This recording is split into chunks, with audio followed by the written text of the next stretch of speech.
Hi, welcome to our channel where we share the most intriguing stories. When I bought 3 acres of raw desert, all I wanted was silence. No neighbors, no rules, just the sun, the sand, and freedom. But across the road, behind beige walls and perfect lawns, lived a woman named Karen, and she declared war over a fence. She had no idea who she was messing with. When I bought the land, I did it for the silence. 3 acres of sun-baked, cactus-dotted solitude just south of Tucson, Arizona. No neighbors' lawnmowers at 7 in the morning. No HOA newsletters shoved into mailboxes. No unsolicited opinions about the color of my porch furniture. Just me, a couple of rattlesnakes, and the goddamn serenity of the Sonoran Desert. The northern edge of my lot sat across the road from a pristine, painfully manicured community called Desert Gate. You know the type. Identical adobe-style houses with golf cart garages, perfectly xeriscaped gravel gardens, and every single mailbox painted the same approved shade of beige. It was the sort of place where dog breeds and flagpole heights were probably regulated by committee. I wasn't part of it, thank God. I'd bought my land directly from the original ranch that once covered the area. No covenants, no dues, no committees. Freedom. Still, from my back patio, I could see into their world. And worse, they could see into mine. After a few weeks of trying to ignore the cluster of roofs across the road, I decided to put up a modest wooden privacy fence. Nothing fancy, just 8 feet of treated pine running along the northern boundary. It wouldn't win architectural awards, but it would give me back my view of the desert and block out the HOA suburbia aesthetic. I paid for permits, checked setback regulations, and made sure every board was legally squared away. Done right, by the book. 2 days after the fence was finished, I came home from a supply run to find a sheet of paper stuck between the slats of my gate. Not mailed, not handed over, just slid in like some passive-aggressive fortune cookie. Letterhead at the top, Desert Gate Homeowners Association. The message was short, sterile, and deeply irritating. The structure recently constructed along the northern perimeter is in violation of the Desert Gate community's visual harmony standards. Please remove the fence within 72 hours to avoid escalation. I read it twice, then a third time, just to make sure I wasn't hallucinating. The first call was curiosity. The second was anger. I dialed the number on the letter and got an answering machine. 10 minutes later, my phone rang back, and that was the first time I heard her voice. Sharp, confident, and dripping with something that sounded suspiciously like smugness. "This is Karen Ridgway. I understand you've erected a non-compliant barrier along the Desert Gate view corridor." I explained, politely at first, that my property was not part of Desert Gate. I didn't pay HOA dues. I didn't receive their mailings. I didn't attend their flavorless potlucks. And most importantly, they had zero authority over my land. She didn't even pause. "All visible properties that abut Desert Gate must conform to the visual aesthetic of the community. Your fence interrupts our architectural continuity." I laughed. I actually laughed. I couldn't help it. "You're saying your visual aesthetic crosses public roads now?" Karen didn't appreciate the joke. Desert Gate represents a commitment to the beauty and order of the desert lifestyle. When outsiders install unsanctioned structures visible from within our community, it lowers our home values and degrades the shared environment. "This is not just about you." I told her, as calmly as I could, while grinding my molars into dust, that she had no legal claim over my land, and that the fence was entirely compliant with Pima County zoning laws. Her tone shifted just slightly, more clipped, less patient. "You'll be hearing from us again." The call ended there. I stared out at the fence I'd built, the clean lines of wood against blue sky, the quiet satisfaction of self-reliance. And then I looked back across the road, at the perfect pastel row of Desert Gate homes, neat and smug behind their stucco walls. Something told me this wasn't over. I didn't hear from her for a week. I started to think maybe that phone call had been the end of it, that Karen Ridgway had ranted into her Bluetooth headset, filed my fence under unworthy of further tyranny, and gone back to alphabetizing hedge heights. I was wrong. It was a Wednesday morning when a cream-colored envelope arrived in the mail. No HOA branding this time. The return address read, Pima County Department of Land Use and Zoning. The envelope was heavy, stuffed. I opened it on the kitchen counter with my coffee half drunk, already bracing myself. Inside, a formal notice of complaint, a request for inspection, and a printed map with a big red circle drawn around the northern edge of my property. The document claimed my fence was in potential violation of regional visual harmony standards and suggested it might not meet setback requirements for borderline HOA-aligned developments. Borderline HOA-aligned developments. I reread the phrase twice. It sounded like something invented during a very long lunch by a bored zoning officer and a bottle of Chardonnay. There was also a line in bold. Please be prepared to remove or alter the structure in accordance with regional design language if deemed out of compliance. Design language. I didn't know whether to be insulted or impressed. The thing read like someone had shoved a thesaurus up a bureaucrat's ass and hit puree. I got in the truck and drove straight to the county office. It was nearly noon when I stepped into the fluorescent-lit foyer of the zoning department. The walls were painted a shade of gray that made me question whether sunlight was still legal. I asked for the official who'd signed the notice, someone named Daniel Renteria. A bored receptionist made a call. 10 minutes later, a man in a short-sleeved shirt and necktie emerged holding a tablet and a lukewarm attitude. He greeted me with that friendly government smile, the kind that says, "I'm not the villain, but I'll still ruin your week." I explained my situation, showed him my paperwork, the deed, the permit for the fence, the survey lines. I even had the receipts for the lumber and the GPS-stamped photos from the day we broke ground. Daniel nodded along, professional, polite. "Well," he said, tapping his tablet, "the complication isn't with the fence per se. It's with the buffer zone overlay." "The what?"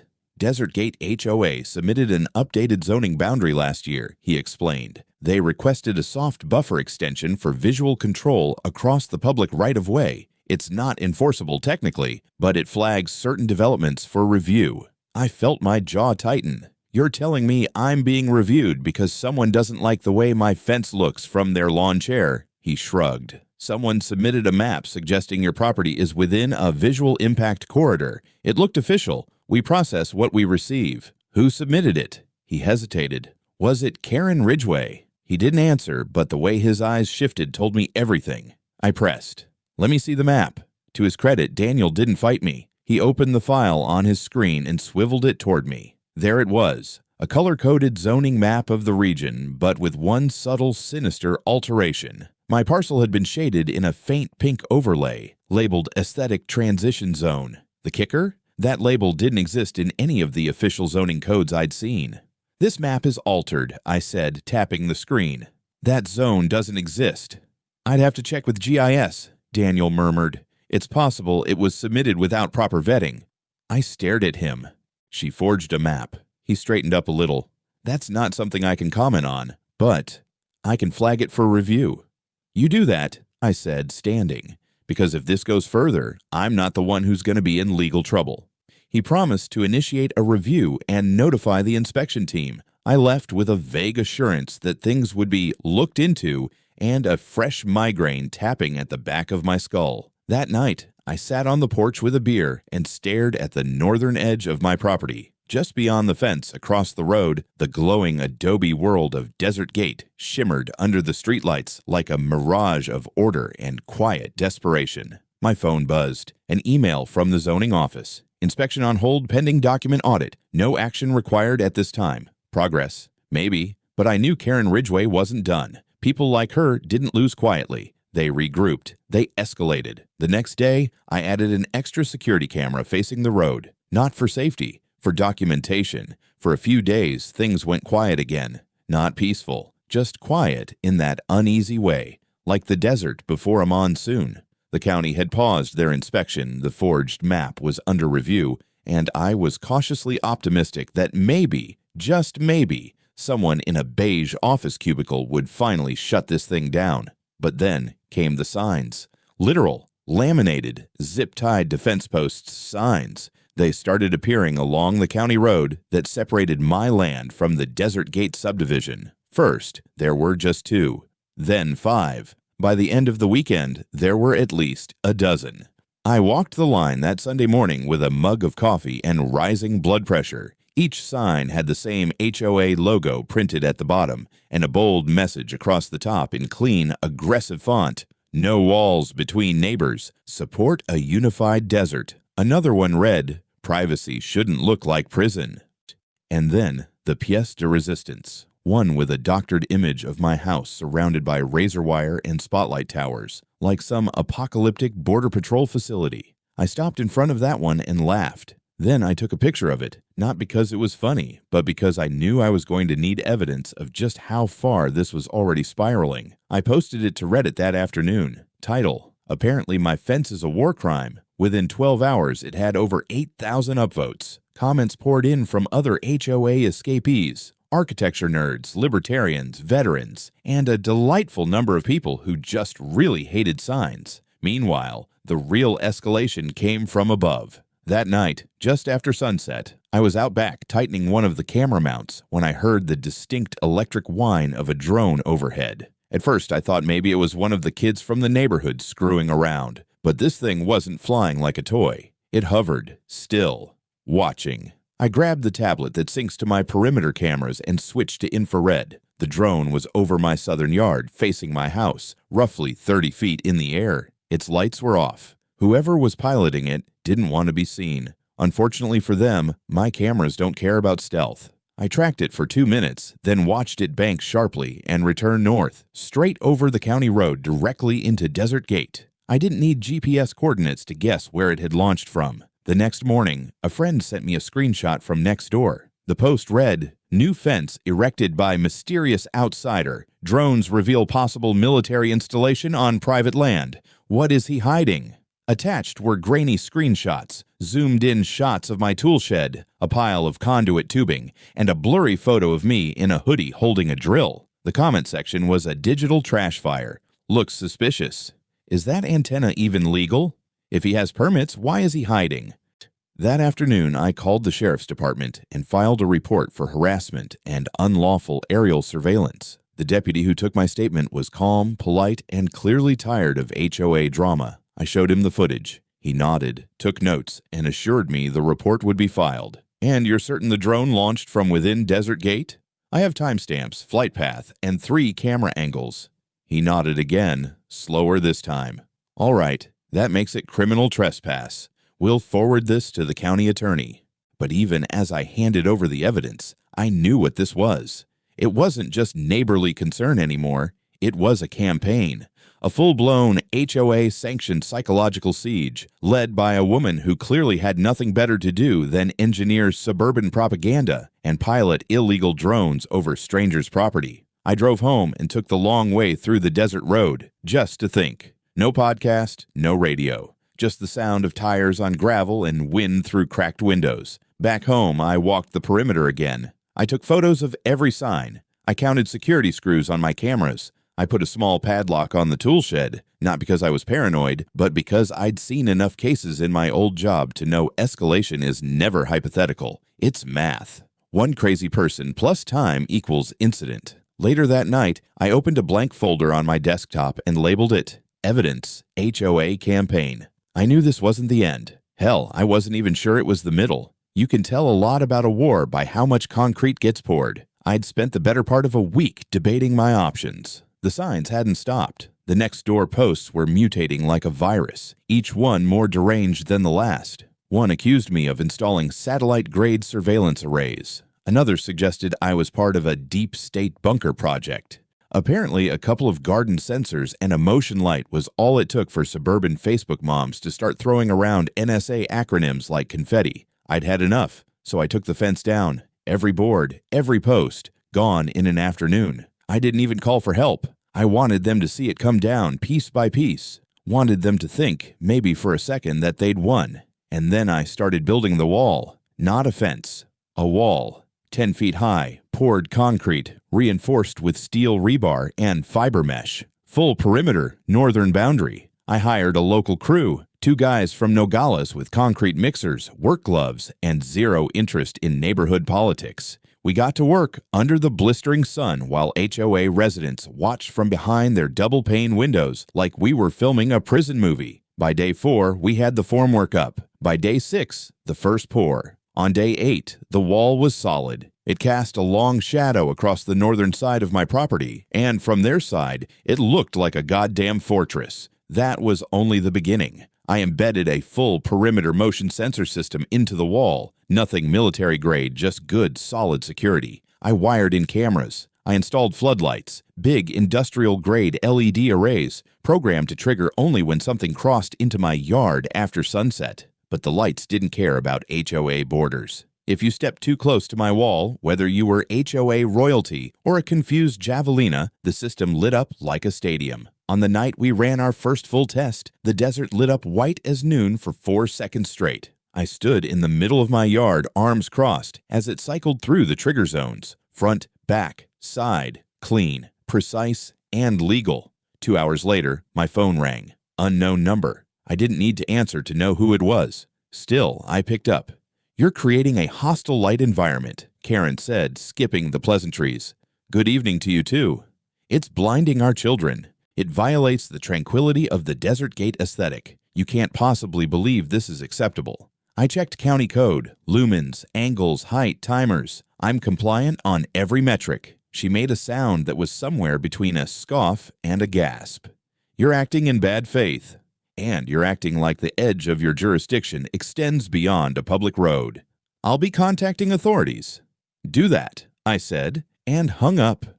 The next morning, 2 sheriff's deputies showed up. They were professional, thorough, and visibly annoyed to be part of a neighborhood squabble dressed in tactical gloves. They walked the property with me, noted the placement of the lights, the direction they were angled, and the infrared camera mounts. "You aiming these at their windows?" "Nope. Facing my yard. They only splash over if someone gets within 3 feet of the wall, which, by the way, is my wall." The younger deputy smirked. "Not gonna lie, this is the most over-engineered privacy fence I've ever seen." The older one flipped through his notepad. "She said it's disturbing the peace, that it's an intimidation tactic." "Light isn't noise," I said, "and I haven't aimed a damn thing at them. The wall doesn't even face their front yards, it's their back patios. If they don't like seeing shadows, they can close their blinds."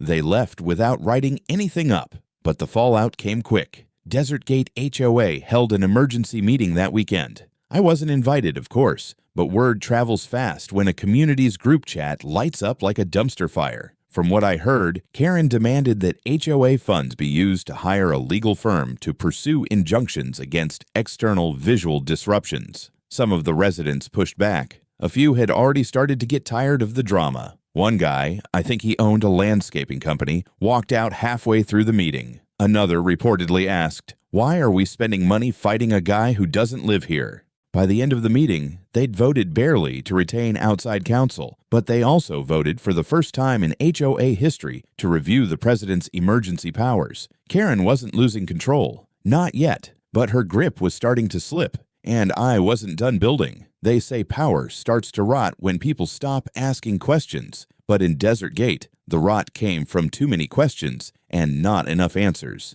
And the smell was starting to drift past their stucco walls. 3 days after the wall went up, HOA sent me an envelope via certified mail. No more passive-aggressive notes under the gate. This one had legal teeth. Inside was a letter from a law firm based in Scottsdale, wrapped in lawyer speak, so thick it probably charged by the comma. The core message: a request for amicable resolution through voluntary architectural correction. Translation: take the wall down, kill the lights, and pretend the last 2 months never happened. The threat was subtle but clear. If I didn't comply, Desert Gate HOA reserved the right to pursue all available legal remedies, including litigation for nuisance, obstruction, and aesthetic encroachment. I laughed for a solid 30 seconds. Then I forwarded it to my attorney. His reply came the same afternoon. 2 sentences. "They have no standing. Let me draft the response." I liked his style. While the legal gears started turning, things inside Desert Gate began to unravel. I didn't need a drone to see it. It was all over the neighborhood's social media, the community forums, and the overheard back porch arguments that echoed across the road. Some residents had clearly had enough. A few started refusing to pay their monthly HOA dues. One woman posted a now-deleted message online saying she was ashamed to live in a neighborhood that attacks veterans for building a legal wall on private land.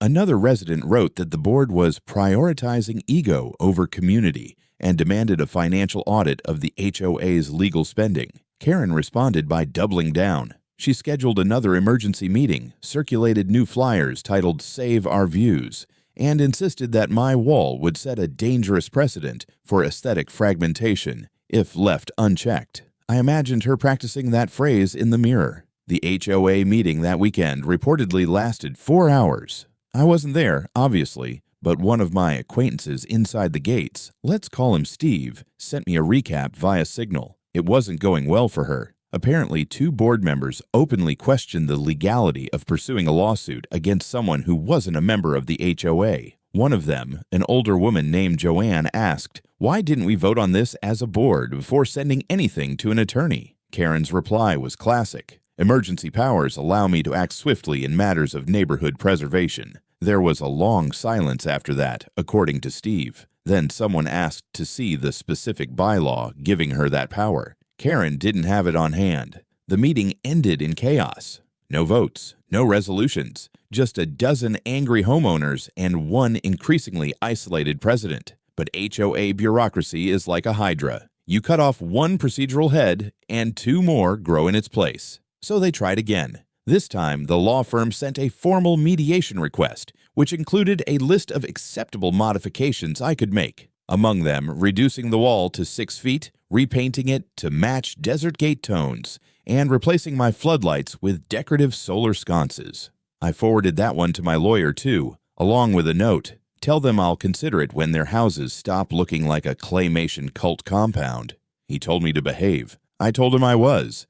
Then came the kicker. My attorney filed a formal discovery demand, a legal request to inspect Desert Gate's governing documents and board meeting records to determine whether Karen had the authority to act on behalf of the HOA in any of this. They balked, refused at first, claimed the documents were internal and privileged. That was a mistake. My lawyer responded with a motion for compelled disclosure and hinted at intentional concealment of board actions. Meanwhile, a number of homeowners inside the gates were growing louder. A small group launched an unofficial petition calling for a vote of no confidence in Karen's leadership. Another demanded transparency around all external litigation expenses since Q1. Steve told me the next board meeting was going to be biblical. I believed him. I didn't know if I was winning yet, but I knew Karen was starting to bleed politically, and I hadn't even begun the counterattack. The problem with people like Karen Ridgway is they get drunk on power but forget to lock the liquor cabinet.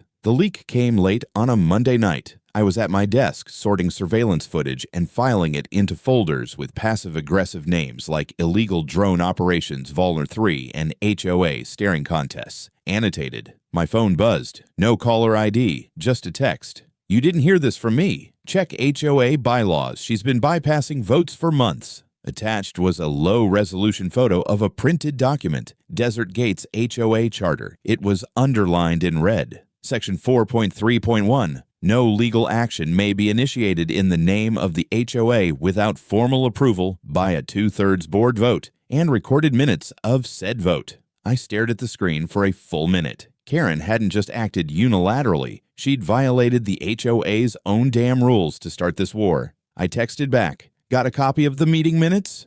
2 minutes later, I had a full scan of the last 3 board meetings. None of them mentioned litigation, not even once. There was no vote, no discussion, no record of Karen requesting authority to send those letters or hire an attorney. I forwarded everything to my lawyer. His reply was almost enthusiastic. This just turned into a different case. The next morning, he filed a civil suit on my behalf in Pima County Superior Court. 3 counts: invasion of privacy, defamation, and malicious misrepresentation, abuse of authority by a private organization. We also included a demand for injunctive relief, which meant Karen could no longer contact county offices or law enforcement in matters concerning my property without prior judicial review. That alone felt like a win, but it was just the start. We sent subpoenas to Desert Gate requesting all HOA board communications related to me, the wall, and Karen's use of funds. At first, they stonewalled, claimed the records were not centralized. Then, after a judge intervened, they coughed up a half-assed PDF packet that raised more questions than answers. For starters, several of the documents were backdated. The signatures didn't match. The vote tallies were inconsistent. One meeting was time-stamped during a week when the secretary was reportedly on a cruise. Either the HOA had mastered time travel or someone was fabricating internal records. Guess which one I went with. By the end of the week, my lawyer filed an amended motion to include document fraud and requested a court order for access to HOA email servers. That's when it stopped being just a civil thing, because the judge agreed and issued a warrant. 2 days later, 3 county deputies, 1 forensic tech, and a very serious-looking plainclothes investigator knocked on Karen Ridgway's door. I wasn't there, but I got a play-by-play from Steve, who lived 2 houses down and had a telescope for astronomy purposes. They walked out with a laptop, a desktop tower, 3 binders, and what looked like a home printer still warm from use. Later, when I met with the detective assigned to the case, I found out what they pulled. 12 individual homeowner files, including photos, phone numbers, employment info, a hand-edited zoning map with my property shaded in, and a post-it note that read, "Make this look official." A full audio recording of Karen meeting with a zoning inspector, illegally taped, and a printed draft of a neighborhood declaration that would forcibly annex my property into the HOA under a visual perimeter clause that didn't legally exist anywhere in the state of Arizona. She had planned to circulate it at the next board vote. The detective looked tired when he told me all this. "You've basically been the target of a one-woman HOA coup," he said. "She's thorough, I'll give her that. She's also very screwed." A few days later, I got a call from my attorney. "The DA is getting involved," he said. "Criminal charges are coming, and we're being asked to formally testify." "Happy to oblige," I said. "Think they'll let me bring the drone footage?" He laughed. "Hell, I'd lead with it."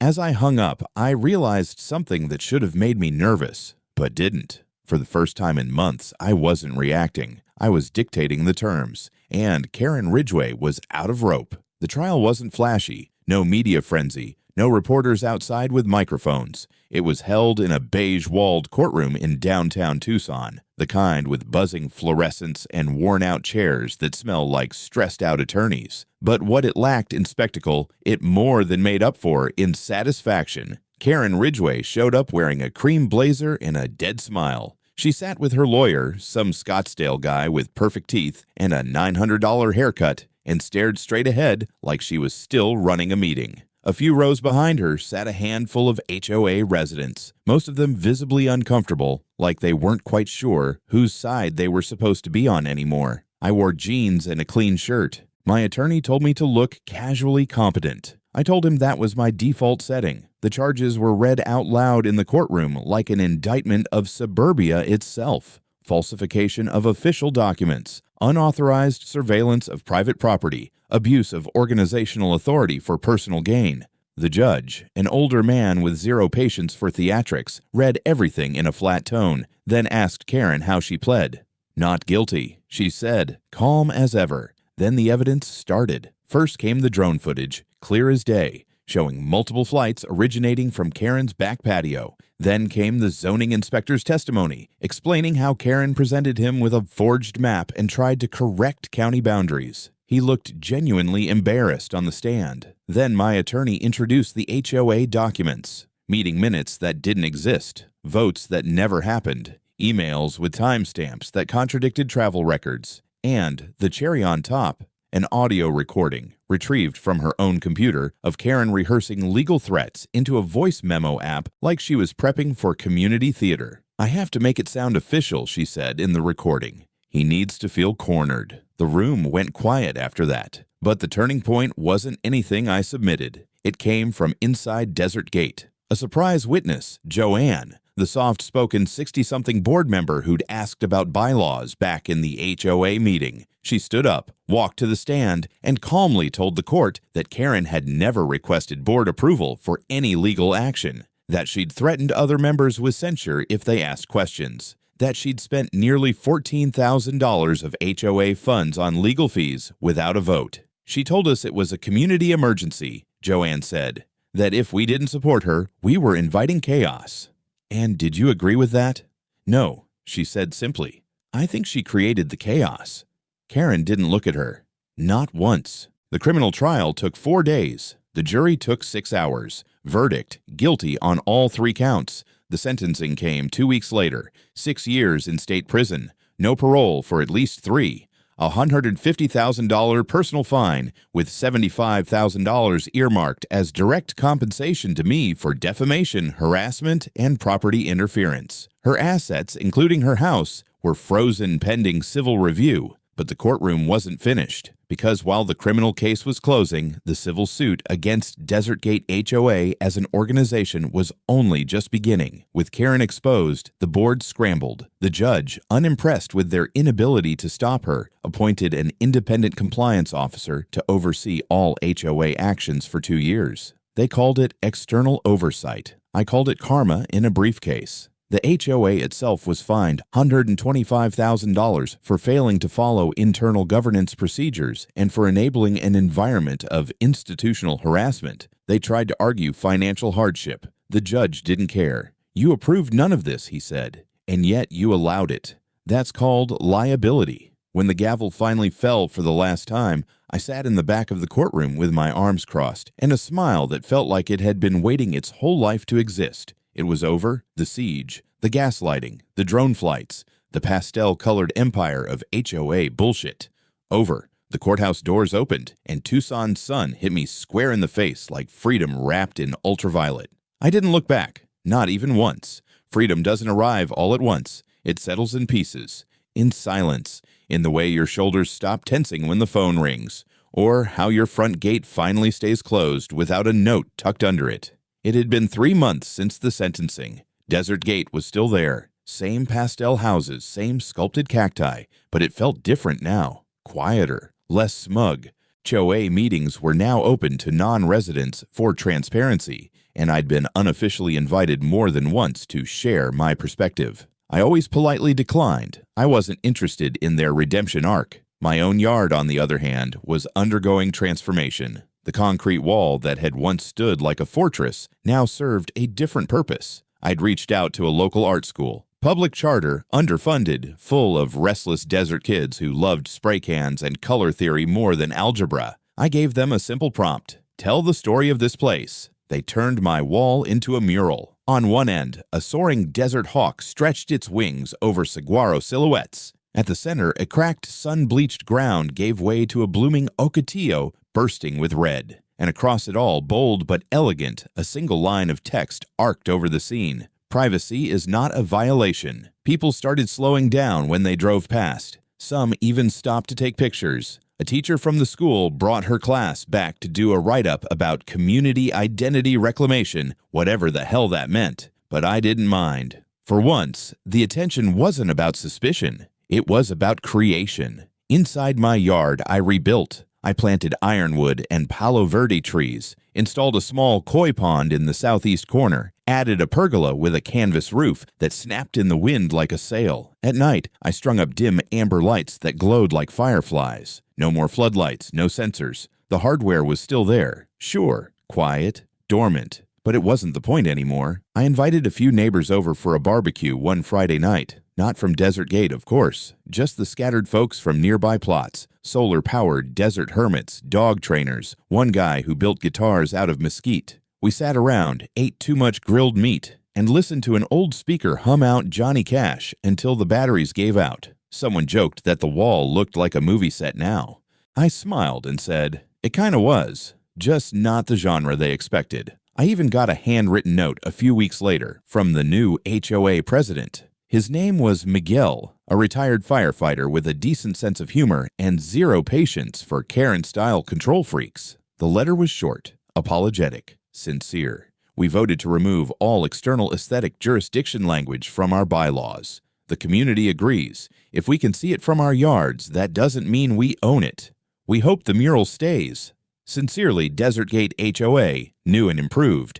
I didn't frame it or anything, but I did keep it. Small victories matter, too.